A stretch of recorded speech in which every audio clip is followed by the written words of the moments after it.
Comment est-ce qu'on tombe dans ce bain historique, préhistorique de la trace? Comment est née cette passion des traces? Elle est née sans doute d'une histoire de l'enfance. C'est lié à tout un moment avant l'âge de 10 ans où, avec mes parents, on allait dans les Cévennes, au nord de Montpellier, et où je prenais beaucoup de plaisir à être dans la nature, à chercher des champignons, à aller à la pêche, à suivre mon papa, à pêcher quelques truites, un peu à la chasse. Enfin bon, vivre dans les bois, dans la nature, c'était mon terrain de jeu, c'était là où je me sentais déjà bien, et en opposition totale avec mon déplaisir lié à l'école et aux apprentissages scolaires. Rester des heures assis à écouter quelqu'un qui n'était pas toujours passionné, ça ne m'a pas passionné du tout. Et voilà, j'ai pas aimé toute cette période qui a été très longue, où il faut donner des résultats, il faut être noté, il faut accepter d'être en cage, si j'ose le mot. Mal travailler, c'était pas faire plaisir aux parents, c'était pas faire plaisir aux professeurs, donc ça me décevait aussi, parce que j'aime bien faire plaisir. Mais moi, c'était pas mon univers, et je l'ai relativement mal vécu. Voilà. Donc j'ai raté mon baccalauréat, avec succès, et il a fallu que je trouve une solution pour continuer à vivre, construire ma vie, en lien avec ce que j'aimais faire, mais inventer une économie aussi, parce qu'on ne peut pas vivre difficilement de l'air du temps. Moi, je n'avais pas une famille non plus où je pouvais vivre alimenté financièrement. Donc il fallait que je construise un nouvel univers qui n'était pas lié à mes aptitudes ni scolaires ni universitaires, mais qui pouvait s'appuyer sur une grande passion, c'était celle de la nature. Mais comment est-ce qu'on en vient à... on a parlé d'un voyage au Canada, aux trappeurs qui eux s'intéressent très sûrement aussi aux traces. Comment est venu vraiment le goût pour cette trace qui peut être très subtile? Alors, il y a la quête, la recherche. Il y a la capacité à vivre un peu comme les hommes ou les femmes préhistoriques. C'est-à-dire qu'à l'époque, ils survivaient ou ils vivaient, tout simplement. Eux n'avaient sans doute pas l'impression de survivre. Ils vivaient. Et ils vivaient de quoi? Ils vivaient de la nature. Leur capacité à s'orienter, leur capacité à se protéger, à s'abriter, la capacité à chercher leur nourriture. Donc la cueillette, la chasse, la pêche, c'était l'univers du préhistorique ou de la préhistorique. Et ça m'intéresse beaucoup. Donc la chasse et la pêche, mais la chasse d'abord. Parce que la chasse, c'est la quête, c'est la recherche, c'est l'analyse. Même si quand on est pêcheur, il faut aussi analyser un certain nombre d'éléments pour capturer un poisson.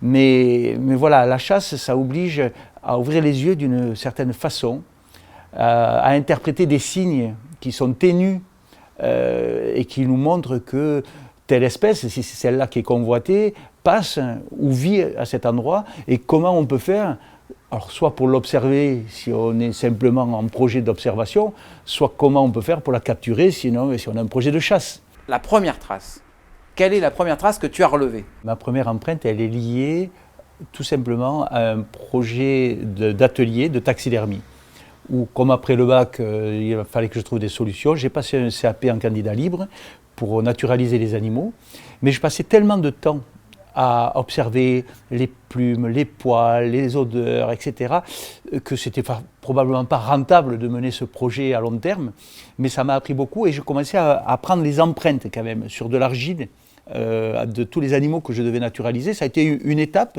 et c'est là que je me suis rendu compte de la finesse de certaines différences, la subtilité. La longueur des griffes d'un renard, c'est pas la même aux pattes antérieures et aux pattes postérieures. Pour le blaireau, c'est une évidence, c'est un fouisseur aguerri, où là la différence est encore plus marquée.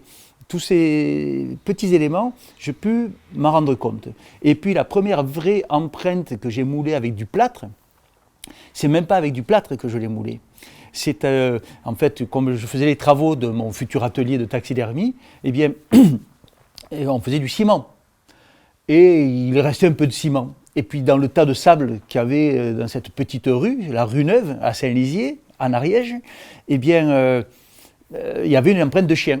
Un tas de sable, c'est une opportunité pour les chats, pour les chiens, donc on sait ce qu'ils y font.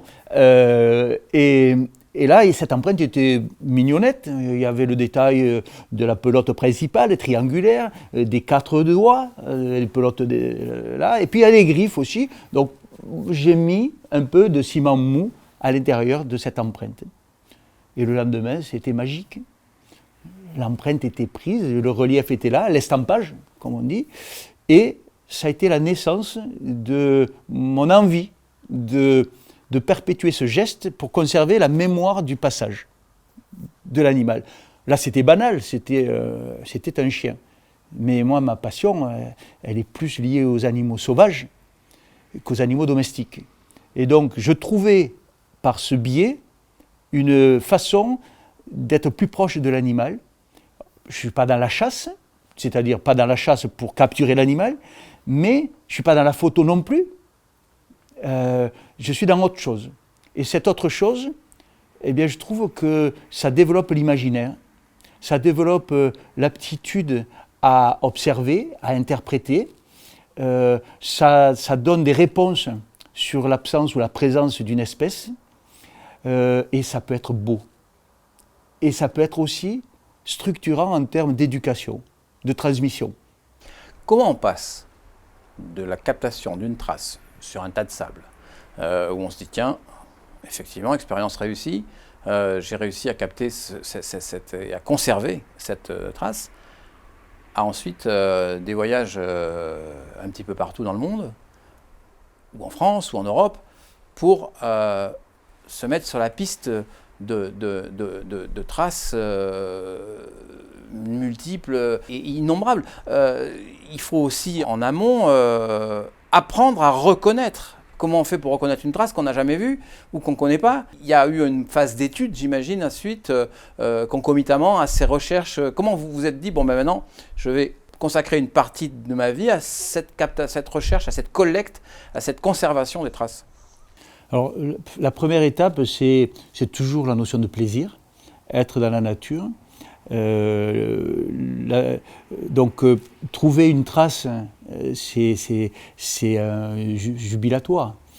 Surtout quand c'est une empreinte qui est une belle empreinte ou qui raconte une histoire mieux que d'autres.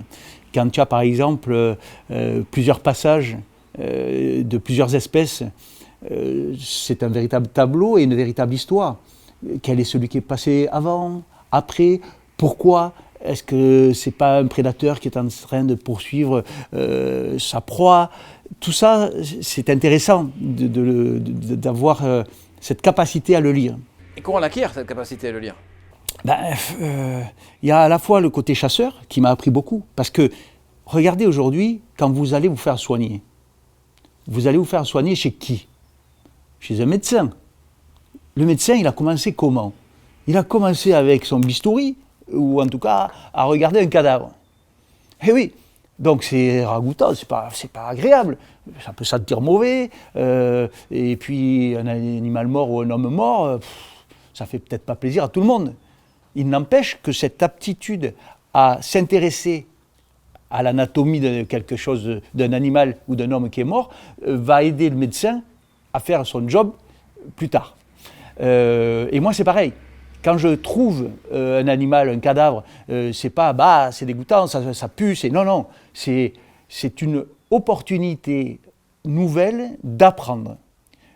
L'animal est mort, ça fait pas toujours plaisir, sauf quand on est chasseur. Je veux dire, quand je tire un sanglier et que j'obtiens le sanglier, je suis quand même content d'avoir réussi à le chasser. Et quand je trouve un animal mort, quand je vais simplement observer la nature, eh bien, j'essaie de comprendre pourquoi il est mort. Déjà, j'essaie d'étudier son âge, en fonction de ce qu'il est, sa taille, ses dents, l'usure de certains onglons. Enfin, il y a toujours des critères qui peuvent nous orienter. Ça, c'est un cheminement. c'est un cheminement qui est toujours utile pour déterminer des choses et pour apprendre. Comment après on est à l'aise eh bien, on est à l'aise quand on passe du temps dans la nature. C'est-à-dire que ce qui est important, c'est d'avoir une démarche scientifique. La démarche scientifique, c'est avoir la capacité à poser des hypothèses, à imaginer des choses.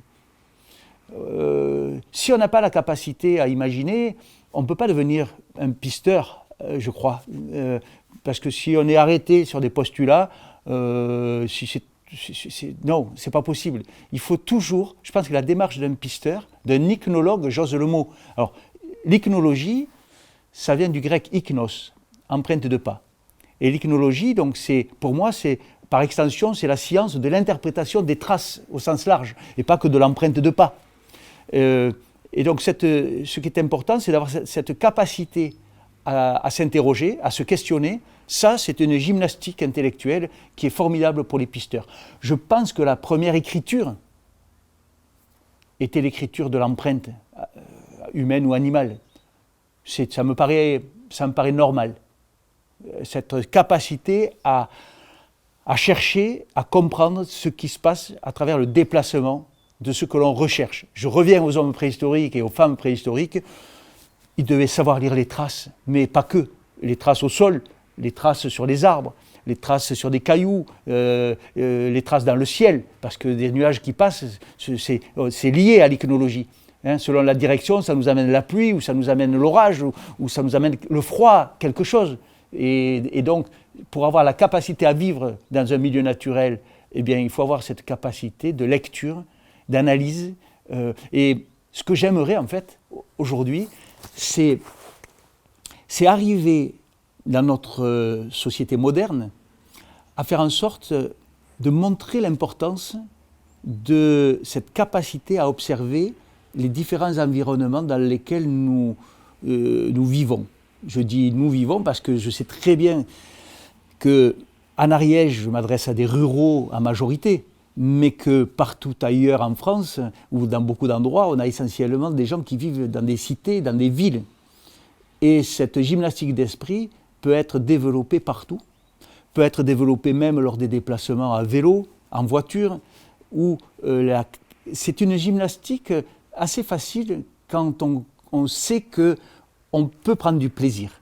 Donc mon projet aujourd'hui, c'est d'arriver à créer un univers susceptible d'accompagner le maximum de personnes à comprendre l'importance du développement du sens de l'observation dans les différents milieux et montrer que c'est du plaisir derrière.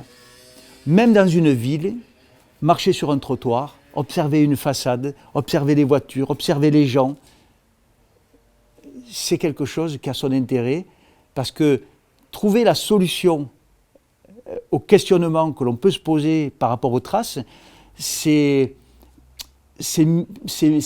mieux s'investir dans un environnement, mieux le comprendre et peut-être mieux l'appréhender, mieux le protéger parfois.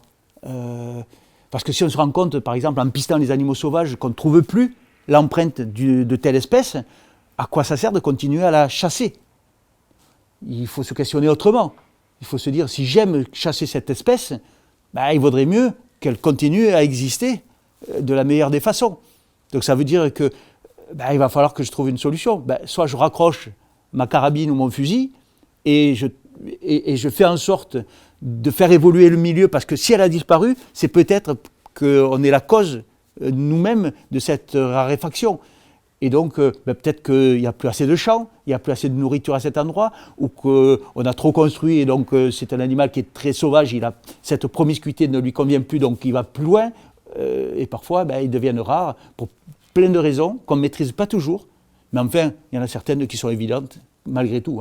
Voilà. Les produits qu'ils ingèrent, certaines pollutions, les milieux qui disparaissent ou qui changent, parce qu'il y a les deux, et c'est bon pour les animaux et pour les plantes. Voilà. Quand il y a un enfrichement, eh bien, certaines plantes ne peuvent plus exister, alors que quand il y a certains pâturages ou autres, ces plantes ont des milieux qui leur conviennent. Pour la faune sauvage, c'est pareil. S'il n'y a pas de milieu ouvert, certaines espèces vont disparaître. Si les rivières s'assèchent, eh bien, certaines espèces vont se raréfier et ne pourront plus se reproduire.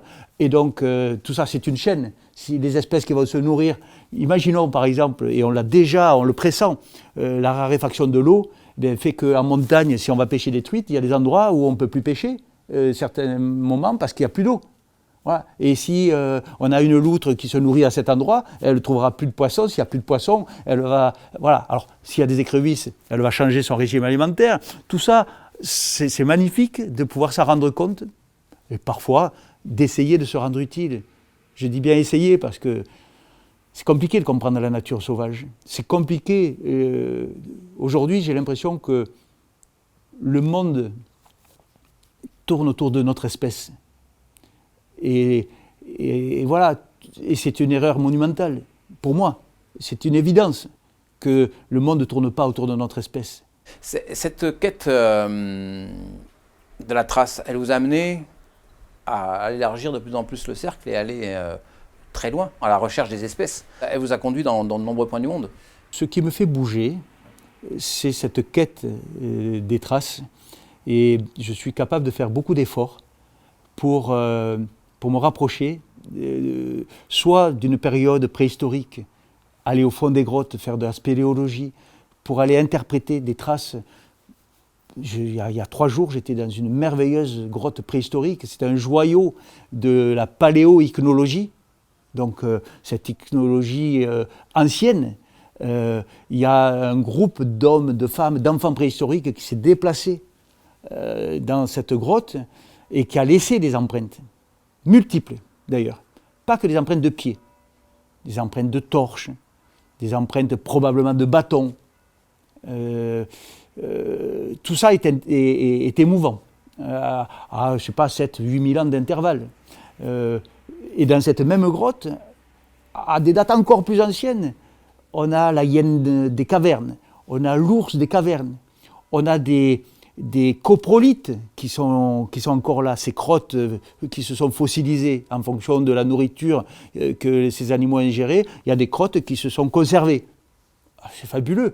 Vous êtes dans un univers à des milliers d'années d'intervalle et on a l'impression que certaines traces viennent de se faire. Si vous marchez à l'extérieur, eh bien, au bout de 2 jours, les traces vont ressembler à celles qu'on retrouve des milliers d'années après. Oh. Et d'autres, par contre, qui sont déjà avec de la calcite, qui ont évolué et qu'il faut imaginer. Est-ce que cette trace est une empreinte de pied ? Ah ben oui, parce que telle empreinte à tel endroit, elle a déjà cette déformation, et donc c'est la suite logique de l'évolution de la grotte avec la calcification qui peut se faire, le ruissellement de l'eau. Voilà, ça c'est intéressant, et d'y être associé pour une étude me nourrit, me ravit, et j'espère peut être utile pour l'intérêt d'une connaissance, d'une lecture. Alors voilà, ça c'est une façon de faire, c'est pas un effort, mais de changer mes habitudes grâce à la trace. Toutes ces traces, elles ne sont pas toutes là, mais beaucoup de ces traces sont rassemblées ici, dans ce véritable conservatoire. Comment en est venue l'idée, déjà, et quel est le sens ? Quel est le sens souhaité à rassembler ces traces ? À quoi ça sert de conserver les traces ? À quoi ça sert de constituer une bibliothèque avec des livres ? Je pense qu'on pourrait faire le parallèle entre l'intérêt d'une bibliothèque avec des milliers et des dizaines de milliers d'ouvrages. Pour moi, une empreinte est une histoire. Un livre raconte des choses. Les empreintes racontent des choses. Et en même temps, elles illustrent une forme de biodiversité qui est la mémoire de la vie sur la Terre. C'est un témoignage majeur dans l'histoire de la vie que de conserver les traces. C'est ce qui nous fait comprendre ce qui nous a devancés. Déjà, au niveau des animaux, au niveau des hommes, on est en perpétuelle recherche de sens, de signification des indices que nous ont laissés nos prédécesseurs préhistoriques. Et on sait qu'on a un minimum, le strict minimum d'informations par rapport à la réalité de toutes les traces qui étaient disponibles au moment où les animaux préhistoriques ou les hommes préhistoriques vivaient. Cette quête, elle est intéressante dans le domaine de la science. Il est normal, ou en tout cas, pour moi, en tout cas, il est normal qu'on se questionne. Et ma contribution dans un projet à caractère scientifique, mais pas que. Caractère scientifique pour la déontologie de récolter les traces de la meilleure des façons. C'est-à-dire l'originalité de la trace, telle qu'elle est. Là, je ne suis pas un artiste. Je suis plutôt un scientifique qui prend ce qu'il voit. Là où je deviens peut-être un peu artiste, c'est quand je vais relever certaines empreintes qui vont avoir pour moi un intérêt graphique. Où là, je trouve que ça a du sens et c'est peut-être une façon de raccrocher les gens qui sont un peu moins dans les sciences et qui sont un peu plus sur l'art. Donc, il y a une façon de leur parler et l'empreinte peut être une porte d'entrée. Et puis, il y a le domaine pédagogique, où là, c'est une évidence. L'animal sauvage, on le voit relativement peu, où il faut se lever la nuit pour voir certaines espèces qui sont actives surtout la nuit. Et du coup, s'intéresser aux indices et aux empreintes devient une façon la plus cohérente, la plus accessible pour partager cette connaissance de la vie sauvage. Et donc, créer des outils éducatifs, les mettre à disposition des structures d'enseignement, c'est ce qui m'a permis de survivre pendant des années avec un minimum d'économie, mais qui aujourd'hui constitue une sorte de capital d'information qui fait que je peux avoir 2 petites entreprises qui me font vivre et qui font vivre ma famille.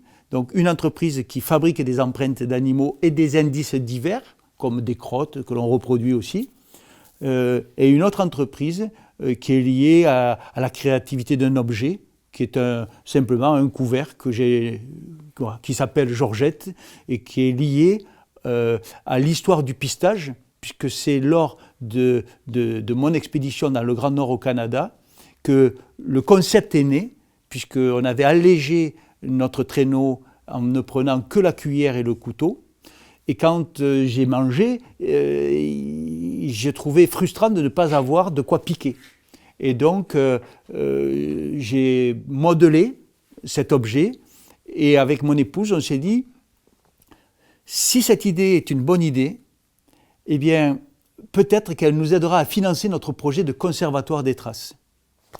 Et aujourd'hui, on est à une étape intermédiaire, c'est-à-dire que la Georgette, ce couvert, existe, il est vendu, commercialisé, pour nous de manière assez correcte, puisqu'on vit avec. Ça me permet d'être bénévole dans un cadre associatif pour développer un parc à thème sur la thématique de l'ichnologie, qui s'appelle Au Pays des Traces, dans les Pyrénées, en Ariège, à Saint-Lizier. Et puis, ce qui est intéressant, c'est qu'on est devenu notre propre sponsor un peu.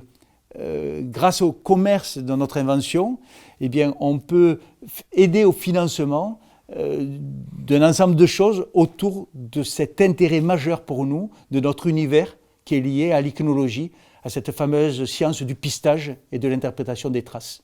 Si vous aviez un animal préféré, parce que bon, l'animal totem, ça a une signification, mais je dirais un animal qui marque ta vie, qui te plaît au fond et auquel tu t'identifies, ce serait lequel ? Je crois que je n'ai pas d'animal totem. Je crois que je suis capable de m'émouvoir de traces d'animaux les plus banals, peut-être, aux yeux de certains, mais dont la nature de l'information qui m'est donnée à travers la lecture de la piste me ravit.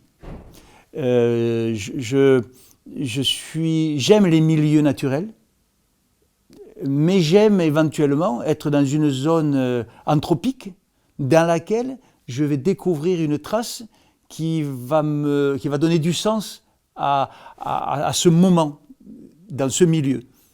Et j'ai pas envie de privilégier un animal par rapport à un autre.